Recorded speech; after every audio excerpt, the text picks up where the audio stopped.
Now let's head to Africa, to the country of Guinea in the west. Guinea is home to about 15 million people. It is located on the Atlantic coast. It is a former French colony and it is ruled by a military junta. Yes, Guinea is another former French colony under military rule, and like with the others, democracy seems like a pipe dream. Guinea's junta is in crackdown mode. They are going after the political parties in the country. Guinea had 211 political parties up until Monday, 211. But then the junta dissolved 53 of them. So a quarter of the country's political parties were forced to wind up overnight. And it did not stop there. 54 other parties have been suspended, initially for 3 months, and 67 other parties are now under observation. This includes the two biggest parties of Guinea, both of whom oppose junta rule. So what does all of this mean? Well, it looks like the junta is preparing to extend its tenure. Guinea's military took control in 2021. They orchestrated a coup and deposed the country's first democratically elected president, Alpha Condé. Back in 2021, the people of Guinea had welcomed the coup because Alpha Condé had reset his presidential term limit and he looked set to extend his rule indefinitely. So the people of Guinea thought that the military had stopped a potential dictatorship. When the junta came in, they promised to clean up Guinea's politics.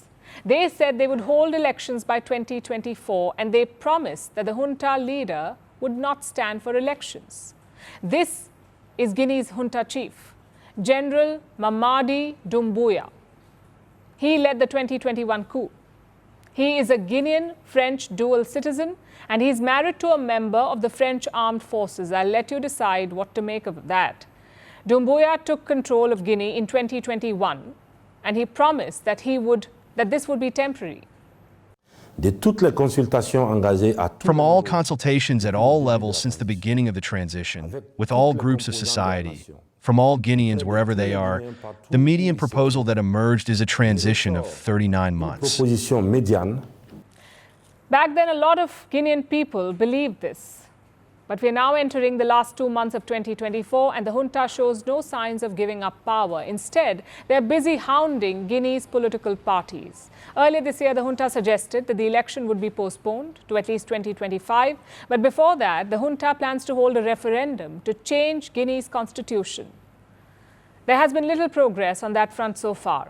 So the democratic process may face further delays. If and when elections do take place, Guinea will probably find a familiar face on the ballot. Junta chief Mamady Doumbouya. The new constitution will reportedly allow him to stand in the presidential election, even though he had promised not to do so when he first took over. This has also worried the people of Guinea. The president has already openly said that neither he nor any member of the CNRD will stand as a candidate. So we think that, as an observer, we should advise him to respect his commitments, because I think this is the only solution for peace and social tranquility in our country. The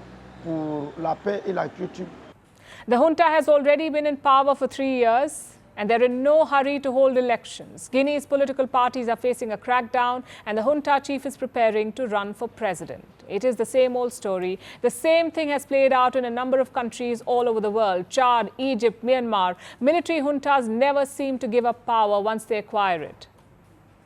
Perhaps things will end differently in Guinea, but sadly, history suggests otherwise.